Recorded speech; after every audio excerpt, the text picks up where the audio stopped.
Well, it's been quite some time.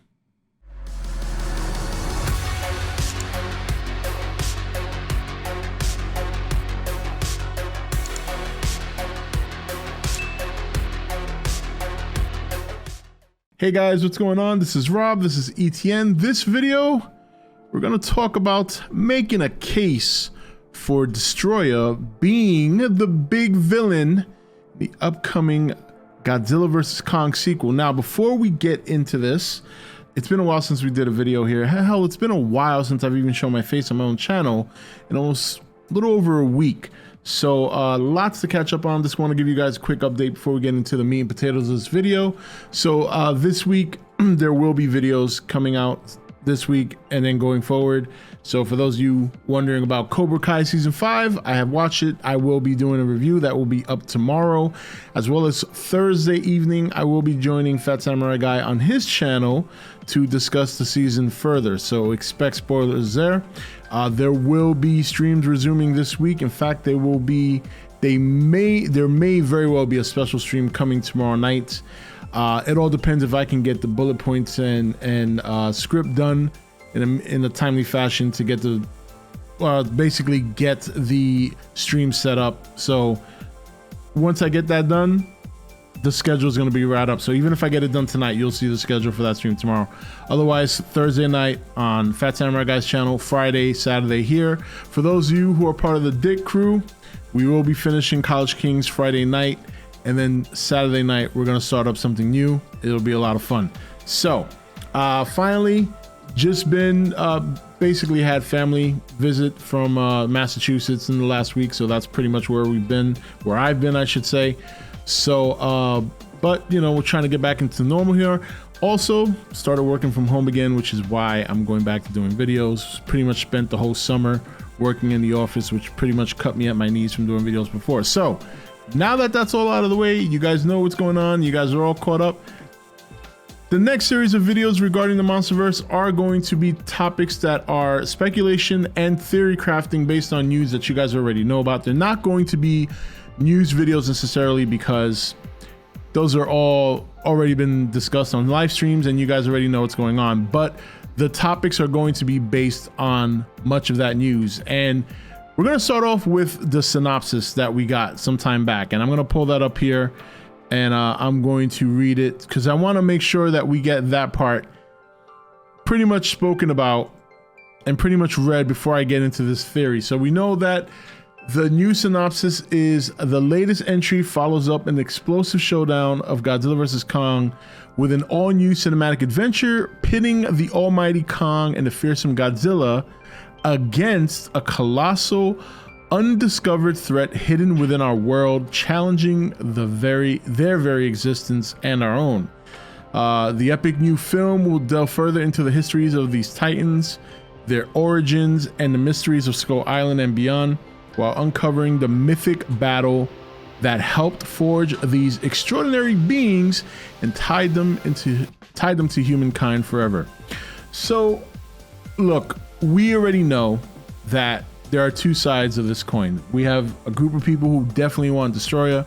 We have a group of people who want Biollante, and then we have a small contingent that is willing to either wants a new monster or will be more than happy to have a new monster if they don't get the other two. So we're going to do videos based on these three, and we're going to start today with Destroyah. And here's the thing that always grabbed me from the minute I read the synopsis a couple of weeks ago when it came out, and that is right there in the synopsis is telling you that Godzilla and Kong are teaming up. They're going to team up, and it's a colossal undiscovered threat hidden within our world. Well, when you first hear that, the first thing you say, well, it can't be Destroyah. Destroyah, he likely wouldn't come from the Hollow Earth, because if they use the origin that they kind of either purposely or inadvertently set up in King of the Monsters, which is when they dropped the oxygen destroyer on Ghidorah and Godzilla, you would say, well, that would be where he would start developing, and that is not within the Earth. However, keep in mind that even though this is hidden within our world according to the synopsis, there is a good chance it could still be Destroyah from within the Hollow Earth, and here's why. If you remember that scene, the minute the oxygen destroyer hit the ocean, pretty much incapacitated Godzilla, and he was sinking straight down, and more or less got caught into a vortex that took him down into the hollow earth, conveniently for him into his own temple. And that was followed by the submarine. So obviously within that area of where the bomb was dropped, there is a way to get to the hollow earth. So it's not out of the realm of possibility that as the oxygen destroyer would birth Destroyah, that during his development process, let's say for lack of a better term, he gets caught into the same vortex, gets deep into the hollow earth, and while he's there continues to develop, and then finally in this movie is when he surfaces. Now the other interesting thing, and the other case I'm going to make for Destroyah here, is the fact that there was an interview recently with Adam Wingard where he was discussing the soundtrack of Godzilla vs. Kong versus what it was in Godzilla King of the Monsters. And paraphrasing here, he mentioned that Godzilla vs. Destroyer was one of his most favorite movies, and that's one of the movies he was kind of inspired in terms of how the music was developed for Godzilla vs. Kong. So I thought that was also very interesting. And then there are also a lot of other cases that favor Destroyah. Destroyah's name has come up for a couple of years now amongst the fans, and say what you want about the Monsterverse, but they have done a pretty good job about listening to their fans about what they wanted, and they have for the most part delivered. You know, we all know that obviously King of the Monsters was not a successful movie at the box office, but overall the Monsterverse has been fairly successful. And I think after what happened in Godzilla vs. Kong, you know, they do have an inkling in them to want to deliver for the fans, and I think the fact that we got Mechagodzilla is just proof of that. You know, you guys that have been here for a long time have known I was very much against the idea of Mechagodzilla in the Monsterverse. Never thought it could work, and they found a way to make it work, and they were very clever about the way they did it. They kept it very minimized, they kept it very central to just the end of the movie, and he was basically a catalyst to bring Godzilla and Kong together. You know, they didn't do anything long out and drawn, trying to explain his origins, explain why they built him that way. Godzilla vs. Kong, to Wingard's credit, was a very fast-paced, high-paced movie. Before you even had an opportunity to ask questions about what the hell is going on in this movie, the movie's done. So I thought it was great and very wise and very smart the way they use Mechagodzilla. So the idea of Destroyah coming in is not at all far-fetched. And I think there are elements there to support it. You know, Destroyah is also one of the more modern monsters that's very popular. It's a very, very unique look. And when you look at Destroyah, of all the monsters in the gallery of Toho, he looks like an end game monster. I can only imagine what Legendary would do to modernize him. I mean, if he looks, credit to Toho, because that's one of the best designed monsters they've ever had. If they can pull that off with, you know, manufacturing a rubber suit and things of that nature, can you imagine what Legendary would do with a monster like that? And when you really sit back and look at it, that does look like a devastating monster. The other thing to consider is what it says here about a colossal undiscovered threat. Colossal, you know, whether or not you want to take that literally, if you're to take it literally, Destroyah is rather big. I mean, if you look at Godzilla versus Destroyah, I mean, he was slightly bigger than Godzilla. There's no reason to think that they wouldn't make him bigger. So I do think there's a lot there to support the idea that Destroyah is going to be the big bad in this movie. You know, the other things work, if there's anything working against him, is that he was a one-off monster. You know, people always say that recognition of the monsters they've chosen doesn't matter, but I think it does. When you look at the first original three they chose to bring in for King of the Monsters, those are three monsters. If you go back and especially me, I know this growing up because I'm old enough, right? Those three monsters were commonly featured on TV. When I remember back when they would show monster movies or Godzilla movies on TV, it was often the Monster Zeros of the world, the Ghidorah three-headed monsters of the world, the Godzilla versus Mothras of the world, and a lot of these movies included Rodan. Those three monsters were heavily featured when they would play the old Godzilla movies on TV here in the States. And another monster that not as heavily featured as those three, but was also fairly common to see, was Mechagodzilla. So, you know, I guess that's, if you want to make that argument, and again, that's not setting anything in stone, that's just making the argument as to why maybe Destroyah wouldn't be chosen.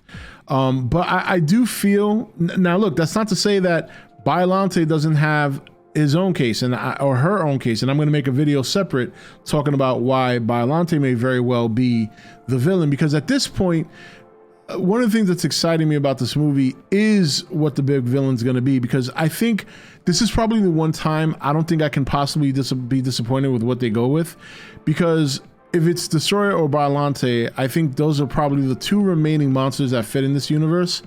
Beyond that, if they decided to go a new monster route, I don't think that's a bad idea either. So it's kind of cool that they have choices, you know, they have options. I can only imagine what they've kicked around in the writing room. But I do think that those of you who want Destroyah in the movie and are hoping to see him, I think you have a good case. I think you have a good argument as to why he would be the end game monster. And I think that's you're probably making a good bet if you decide that you want to say it's going to be Destroyah. Obviously, you want to say that with the caveat of, you know, there's always a chance you're going to be disappointed. But I think there's good, I don't want to say evidence, you know, movie evidence. Yes, we've seen that they have inadvertently set up his origin.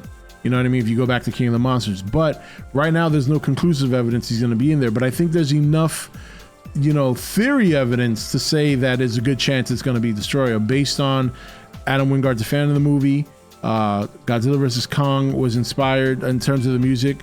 He used Godzilla vs. Destroyah as an inspiration for the music he selected. And finally, just the description in and of itself, you know, when you think about a colossal undiscovered threat and it's going to threaten titans as well as people, you know, one final thing I want to mention before this video ends is you think back to King Ghidorah. King Ghidorah was not part of the Titan ecosystem, you know, and because of that, he was a standout. In this case, you know, the only things that could threaten titans are other titans that are not part of the ecosystem. Ghidorah was one of them.